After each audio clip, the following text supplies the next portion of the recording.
क्या हो अगर एक खतरनाक तूफान पूरे शहर को डुबो दे और गलियों में गाड़ियों की जगह वो वहशी शार्क्स तैरने लगे जिन्हें इंसानी खून की बू लग चुकी हो। आज की कहानी एक ऐसी ही खूनी कयामत के बारे में है जहां मौत सिर्फ लहरों में नहीं बल्कि आपके घर के अंदर घुसकर शिकार करने के लिए तैयार बैठी है। फिल्म का आगाज डकोटा नामी लड़की से होता है जो अपने घर में फोन पर बात कर रही होती है कि अचानक उसे एक बड़े तूफान की खबर मिलती है। यह सुनकर शहर के तमाम लोग अपनी दुकानें बंद करना शुरू कर देते हैं और अपना सामान बांधकर घरों से निकल जाते हैं। लेकिन डकोटा अपने बिल्डिंग से बाहर आती है तो वो बिल्कुल पुरसुकून दिखाई देती है। इसका एक पड़ोसी उसे जल्दी यहां से निकलने का मशवरा देता है मगर वो जाने से इनकार कर देती है। इसके लिए यह घर सिर्फ एक इमारत नहीं बल्कि इसकी मां की यादों का मरकज है जिसका इंतकाल हो चुका है और यहां उसे अपनी मां की मौजूदगी का एहसास होता है। इसीलिए वो यहां से जाने के बजाय मरने को तरजीह देती है। हमें अगला सीन दिखाया जाता है और हम डी नामी लड़की से मिलते हैं जो झील के किनारे अपने दो भाइयों रान और विल के साथ वक्त गुजार रही है। इनका बड़ा भाई रान और छोटा भाई विल है। वो सब मजे कर रहे होते हैं जब इनका सौतेला बाप विलियम वहां पहुंचता है। विलियम का बुरा सुलूक जाहिर करता है कि वो अच्छा इंसान नहीं है। इसने इन तीनों बच्चों को गोद तो लिया है मगर वो इनसे प्यार नहीं करता और हर छोटी बात पर उन्हें डांटता रहता है जिसकी वजह बाद में सामने आती है। इसके बाद फिल्म का तीसरा किरदार लीजा सामने आती है जो एक हामिला खातून है और अपनी गाड़ी चलाकर घर जा रही है। वो फोन पर अपनी मां से बात कर रही है जो इसके बारे में बहुत फिक्रमंद है। लीजा की उम्मीद से है और बच्चा किसी भी वक्त पैदा हो सकता है। मजीद ये कि इसका शौहर इसे छोड़ चुका है और इसे अभी तूफान की खबर मिली है। आगे पुल बंद होने की वजह से वो परेशान हो जाती है कि घर कैसे पहुंचेगी। रास्ते में लोगों को सामान लेकर भागते देखकर इसकी घबराहट बढ़ जाती है मगर वो खुद को तसल्ली देती है कि ये एक छोटा तूफान होगा जो जल्द गुजर जाएगा। लेकिन वो गलत थी। अब हम एडवर्ड से मिलते हैं जो एक समुद्री जीवों का विशेषज्ञ स्पेशलिस्ट है और समुद्र की निगरानी करता है। इसे पहले ही इल्म था कि कुछ बड़ा होने वाला है और दफ्तरी रिपोर्ट इसकी तस्दीक कर देती है कि एक ऐसा तूफान आ रहा है जो पूरे शहर को डुबो सकता है। ये सुनकर वो घबरा जाता है और फौरन अपनी भांजी डकोटा को फोन करके वहां से निकलने का कहता है।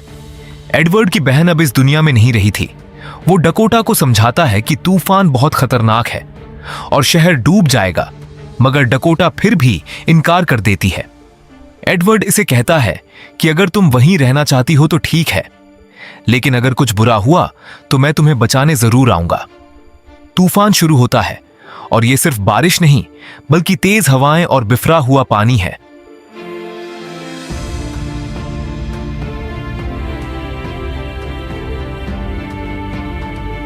फिर बदतरीन वाकया होता है जब डैम टूट जाता है।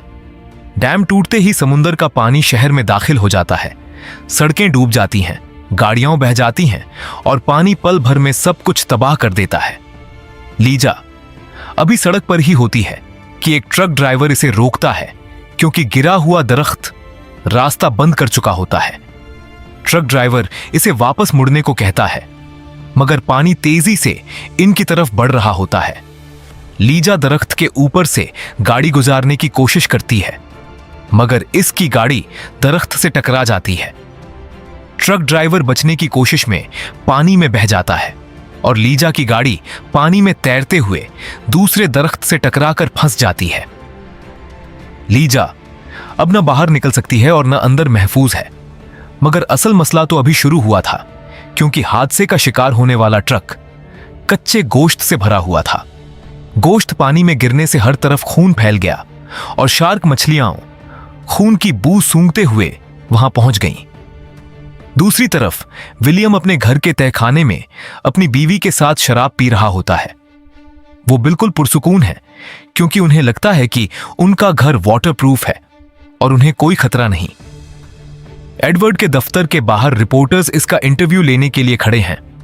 एडवर्ड कहता है कि अभी कुछ कहना कबल अज वक्त है, मगर एक रिपोर्टर इसे बताता है कि टीवी पर तूफान को जानलेवा करार दिया जा रहा है और कहा जा रहा है कि शार्क मछलियां शहर में दाखिल हो जाएंगी। इन रिपोर्टर्स को इल्म नहीं था कि इनकी ये झूठी खबर सच होने वाली है।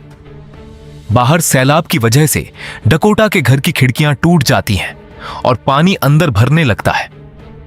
जल्द ही पानी विलियम के घर में भी दाखिल हो जाता है, जिसे देखकर रान खतरे को भांप लेता है और विलियम को बताता है कि गाड़ी में लाइफ जैकेट्स मौजूद हैं। बाहर दो आदमी कश्ती के जरिए लोगों को बचा रहे होते हैं कि उन्हें लीजा की चीख सुनाई देती है। एक आदमी लीजा को बचाने के लिए इसके करीब जाता है तो लीजा इसे बताती है कि वो हामिला है। वो आदमी अपने दोस्त से कटिंग टूल लाने का कहता है, मगर जैसे ही इसका दोस्त मुड़ता है, इसे पानी में हलचल महसूस होती है और वो नीचे खींच लिया जाता है। थोड़ी देर बाद जब वो ऊपर आता है तो इसका हाथ कटा हुआ होता है। अचानक एक शार्क पीछे से हमला करके इसे घसीट कर ले जाती है। डकोटा ये मंजर अपनी खिड़की से देखती है और चिल्लाती है कि वहां शार्क है। ट्रक ड्राइवर बेदार होकर दरवाजा तोड़कर निकलने की कोशिश करता है, मगर शार्क एक और आदमी को खा जाती है। एडवर्ड को पता चलता है कि डैम टूट चुका है और डकोटा खतरे में है। वो रिपोर्टर्स के साथ एक डील करता है कि अगर वो इसे डकोटा के घर के करीब छोड़ दें तो वो उन्हें पूरी स्टोरी देगा।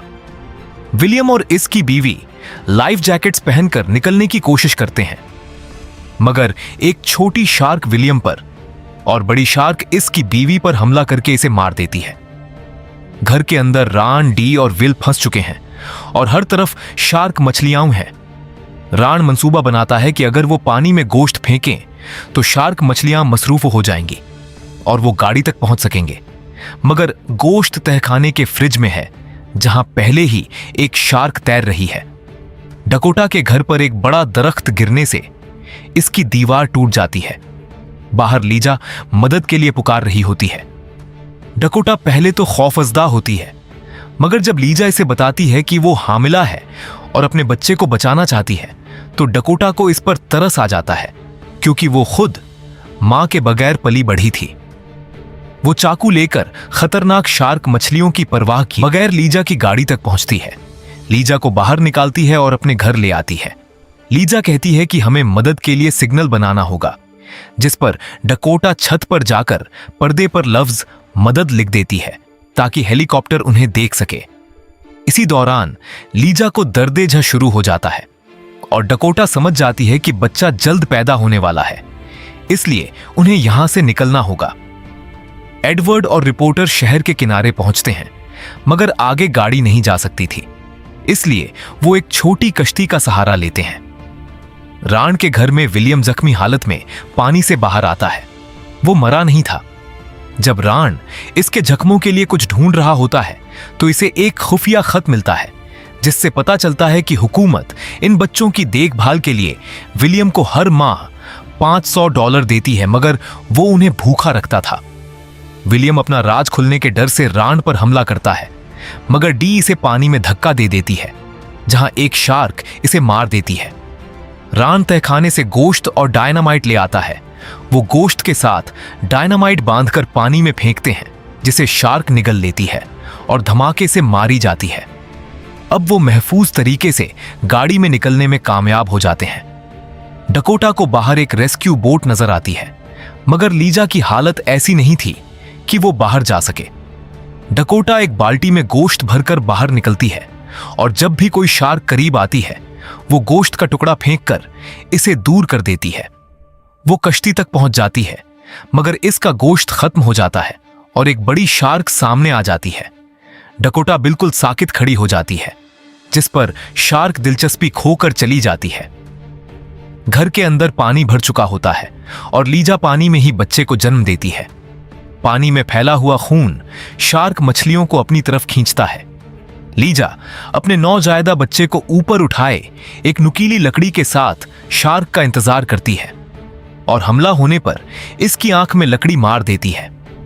डकोटा एक स्पीयर गन के जरिए दूसरी शार्क को मार गिराती है और लीजा को कश्ती पर बिठाने की कोशिश करती है कि अचानक एक देव हैकल शार्क कश्ती को उलट देती है। एंड इसी वक्त एडवर्ड अपनी कश्ती के साथ वहां पहुंच जाता है। इसके पास एक खास इलेक्ट्रिक वेपन है जो शार्क मछलियों को दूर भगाने वाला सिग्नल खारिज करता है। वो इलेक्ट्रिक वेपन पानी में फेंकता है जिसकी आवाज से शार्क मछलियां भाग जाती हैं। एडवर्ड लीजा और डकोटा को अपनी कश्ती पर सवार कर लेता है और आखिरकार वो सब महफूज हो जाते हैं। लीजा का बच्चा भी बिल्कुल ठीक है। वो अपनी मां को वीडियो कॉल करके बच्चा दिखाती है और सब खुशी के आंसू रोते हैं। शहर डूबा हुआ है मगर डकोटा, लीजा, रान, डी और विल अपनी हिम्मत और जद्दोजहद की वजह से जिंदा बच जाते हैं और ये फिल्म इस जज्बाती मंजर पर खत्म हो जाती है।